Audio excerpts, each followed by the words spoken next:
are you? My name's Hillary. Who are you? Eli Hurdle, Where are you from? Victoria, BC. We do the free prior informed consent on the bridge that just comes from Gidimt'en territory into Unistot'en territory as we go through the action camp. Every participant has to go through the process. Some of them go through groups, some go individually, and we ask the questions: who are you? Where are you from? Why are you here? How long do you plan to stay?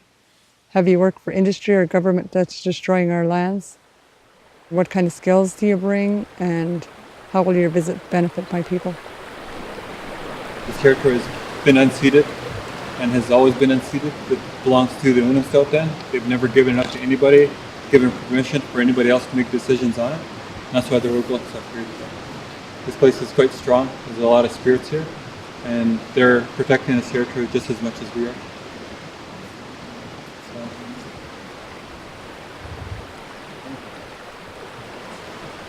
Welcome. Thank you. Frida Houston, Unistot'en. Togestra. Togestra.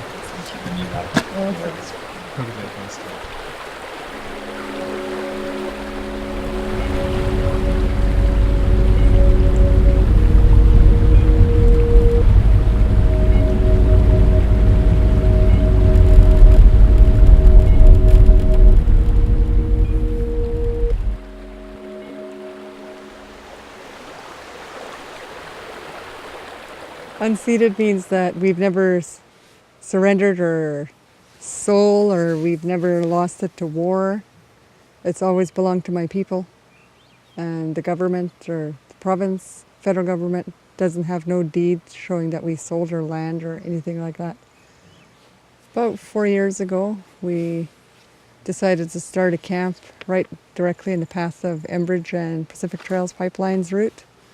So we started out by putting up a log cabin right in a GPS route and decided from there that we wanted to build a permanent camp. And after we put the cabin here in the GPS route of Enbridge and Pacific Trails, they moved their route upstream about a kilometer and a half. We were planning to build a pit house anyways, but we decided to put the pit house in the GPS route of PTP as well as the permaculture garden to block them. And once the pit house is completed, we're planning to actually live in it because it will be a livable structure. Our ancestors used those for thousands of years, and we're just trying to go back to living in a home structure like that because they're cool in the summer and they're warm in the winters. So it's another form of, we figured this worked, we'll keep on doing it. Little do those companies know, if even though they're moving upstream, it's still our territory. So there's no way around us. Our whole territory reaches right in towards the path of them getting to Kitimat. The four major pipelines that pose a threat to the Wet'suwet'en are the Pacific Trails Pipeline, the recently approved Northern Gateway Enbridge Pipeline, the Coastal GasLink pipelines, and the Pembina Pipeline's expansion. All told, the pipelines would cover about 3,000 kilometers of land, and between the prospective projects and existing Pembina lines, would transport well over 1 billion barrels of LNG, bitumen, and condensate, with the majority being piped to Kitimat on the west coast, where it would be loaded onto supertankers and exported to Asian markets. The Pacific Trails Pipeline is an approved $1.2 billion project co-owned by Chevron and Apache. The pipeline would link the company's hydraulic fracturing operations in the Laird and Horn River basins of northeastern BC to their proposed liquid natural gas processing plant on the west coast. The intended route would pave the way for the improved Enbridge Northern Gateway pipeline and the remaining proposed pipeline projects.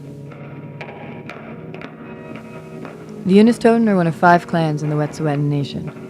Their territories make up approximately 2/3 of the entire 22,000 square kilometer land base of the traditional Wet'suwet'en territories. While the number of people living at the camp fluctuates, the core group of land defenders is made up of grassroots members of the Wet'suwet'en.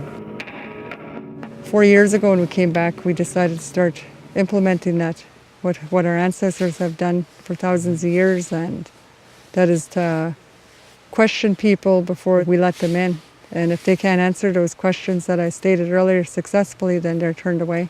Because time industry has come in and they've gone and they've exploited our whole territories, destroying it, and Now when we ask this question, the industry is usually the hardest people that we've had some of them come in. They can't answer that, how their visit's going to benefit my people. Whenever we tell people about what's happening here, if they want to travel into these territories, we inform them that these territories are unceded, which means if they're coming in carrying permits from the provincial or federal government or licenses, that those are not valid as soon as you cross over into the territory. The territory here belongs to the Unist'ot'en, always has, always will, and there's no intention of ever selling it out to anybody for any price that they might try and dangle in front of us.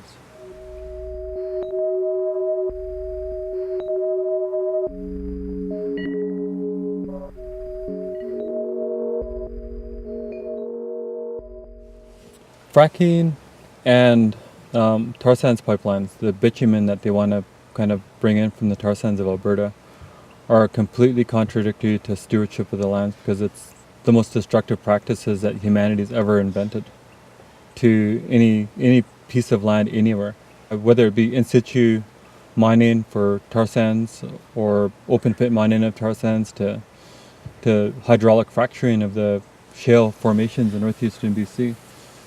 You know, all those processes actively and openly inject toxins into the earth to extract what they want, whether it be crude oil or mock oil in the form of bitumen coming out of the tar sands, or the so-called natural gas. It's a fracking gas that comes out of the Horn River Basin in northeastern BC. You know, the act of doing that is not just detrimental, it's catastrophic to humankind. We as humans will not be able to survive on this earth if we let those types of behaviors go on unchecked. The First Nations Limited Partnership is the group created by Chevron, Apache, and 15 band councils whose reserve lands are located along the proposed route of the Pacific Trails pipeline. In February 2013, PTP, the FNLP, and the province of BC signed an agreement worth over $200 million in financial benefits and shares in the project, in an attempt to garner Indigenous support and claim it was consulting First Nations. This is controversial because band councils only have jurisdiction over reserve lands, while the Unist'ot'en and other traditional peoples are responsible for all of their unceded ancestral territories. Enbridge, Kinder Morgan, Pembina, PTP, Spectra, TransCanada, and Alta, and Petronas, all of these companies, they're all saying that they're going to do this. But why are they waiting? Why didn't they do it already? They're claiming that it's going to get done and that they're got the support of all these native nations across their proposal routes. They're signing these agreements so that they will have persons who are protecting their lands with their rights and title. Their rights and title is not extinguished. They did not sign treaties. These are unceded, occupied lands. And so why I'm theorizing this is because they picked such a beautiful and pristine area to lay pipe for these disgusting projects. And it's a given that there's going to be strong opposition here. We have a court case behind us. We're the Wet'suwet'en people, and our people were 50-50 plaintiffs in the largest court case on land in Canada ever. It was held in the Supreme Court of Canada, and the final decision was rendered back on December 27th of 1997, where 5 judges ruled in favor of the Wet'suwet'en for a land claims court case. They went so far as to say that we have unceded lands that need to be protected and recognized by the federal government and industry. And their recommendations for the court case, at the end of the court case, within their ruling, was that industry and government begin doing meaningful consultation with their people. And that was back in 1997, and that hasn't happened yet. Our people are still waiting for that meaningful consultation to start. we've attempted to sit down with these guys, and they've skirted around the issue as much as they could, stalled it as long as they could, and entertained us in this BC treaty process to try and kind of dazzle these false images in front of us for a while they're raping and pillaging as much as they could, as fast as they could. They just rapidly increased the rate of extraction on our territories to the point where we kind of took a step back and had a look around and said, holy crap, this is all we have left of our territories. This is all we have left. What are we going to do? In 1984, 35 Gitxsan and 13 Wet'suwet'en hereditary chiefs instituted proceedings against the province of British Columbia. They claimed, both individually and on behalf of their respective houses, ownership, unextinguished Aboriginal title, and resulting jurisdiction, entitlement to govern by Aboriginal laws, over separate portions of territory in northwest British Columbia, totaling 58,000 square kilometers. The Supreme Court of Canada's Delgamuukw decision was expected to have significant repercussions on the future negotiation and settlement of comprehensive land claims based on Aboriginal title, land use policy and Aboriginal title litigation in those regions of the country where traditional Aboriginal lands have not been ceded by treaty. These include not only most of British Columbia, but also parts of Quebec and Atlantic Canada. The Wet'suwet'en are governed by our traditional governance system. So there's stewardship and there's responsibilities that all of the people have, and all of the clan members also have that responsibility to the territories. The difference is with the Indian Act chiefs is that that's an imposed Western system. So it's inherently hierarchical, and it's totally contrary to our own governance system.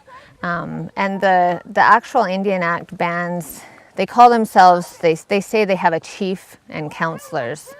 And that's very misleading because it believes people to think that is their chief, when in fact it's an imposed elected position, and it's actually the chief counselor. So we're trying to change that language to actually identify those people who are acting as chiefs, and people are often regarding them as the chiefs of the territories, but they're actually an elected chief counselor and have counselors that work with them. But that's a system that was imposed through the Indian Act, and really to undermine our hereditary governance system that had a responsibility to the land and to the people. And the Indian Act Band Council system has a responsibility to the federal government. On June 26, 2014, the Supreme Court of Canada in Chilcotin Nation versus British Columbia made the first court declaration of Aboriginal title in Canadian history.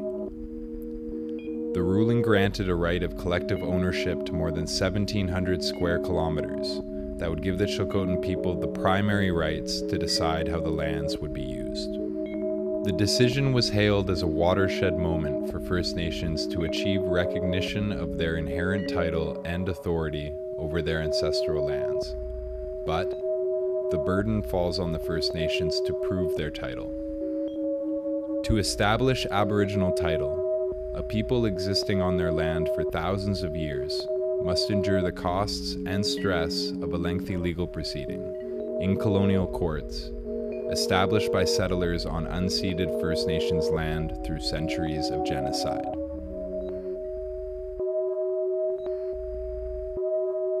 For us, the ownership of the territory is a marriage of the chief and the land. Each chief has an ancestor who encountered and acknowledged the life of the land. From such encounters come power. The land, the plants, the animals, and the people all have spirit. They all must be shown respect. That is the basis of our law. By following the law, the power flows from the land to the people through the chief. By using the wealth of the territory, the house feasts its chief so he can properly fulfill the law. This cycle has been repeated on my land for thousands of years. Gistewe and Delgamuukw from the Delgamuukw court case. the idea of developing an action camp is to actually have real action behind it. And I think this year is the first year where we actually did some like serious action planning. Last year we started to kind of touch it a little bit. We moved up and we were like, okay, let's put together an action plan, but it's an action plan on creating awareness so we can recruit more people and start up raising up the caliber of people that we want to have here at our camps, have here as a support people, have people in the cities and urban centers and wherever, all over the globe, offering solidarity to what we're doing and actually doing something tangible. I got involved as a supporter of the Unist'ot'en camp years ago from a place of admiration of what's happening here. You know, I know a lot of people, I have a lot of friends who, you know, talk the talk and read a lot of books about radical politics and can talk for hours about militant strategies and reasons why we should all be involved in the movement. I don't know many folks that actually put their feet on the ground and live it. And that's what's happening out here right now, is a really radical thing where people who believe in militant resistance are actually living their politics. And they're out on the land, using their bodies and their minds and their hearts to resist capitalism and colonization. So seeing that happen in real time in my life is inspiring. With more grassroots people in the last few years, it's become really huge. People are coming because they actually care about what's happening. People are coming because they want to see what they can do. They want to physically see with their own eyes what other Indigenous peoples are doing to resist, and to not only resist but to fight back and start asserting ourselves again, to resist in a way that's empowering our own governance and that's empowering our own people and our responsibilities to the land. We're not asking that other people do the job for us. We're looking at a way that we can empower ourselves and empower our own lives and people with the support of other people, raising that awareness and creating that buffer where it's not just all on us, because it's a bigger problem. It affects everybody, and everybody's not going to do it the same. Everyone's not going to resist the pipelines the same way, or the destruction or the fracking. But people want to see the way that it's happening here, because it's really powerful. What's happening here is one of the most radical things that I know about in North America. You know, at this point, I think it's crucial. It's completely necessary for our communities to build a resistance to climate change and to capitalism and to things like that. And to do that effectively, we need to focus our energies on the roots of the problem. We need to understand, you know, where this crisis is coming from so that we can resolve it. Two of the most effective lenses that I can think of to understand that problem are capitalism and colonization, which is exactly what's happening here. We're building a resistance to those kind of fundamental principles. A lot of people who have come through the camps, even though they're into activism, and most of them live in the city centers, and when they come here and actually see what it is we're protecting and hearing all what other people are doing, it really changes them. They said it really gives them a push to want to do more to save the environment, because it's impacting everybody, not just the Indigenous people, but everybody's being impacted. Solidarity for me is about acknowledging that my liberation is tied to the liberation of people who are living out on the territories here. As an activist in urban communities, I mean, there's all kinds of things I can do to get involved. And I hesitate to say there's any one thing or any specific activity people can take.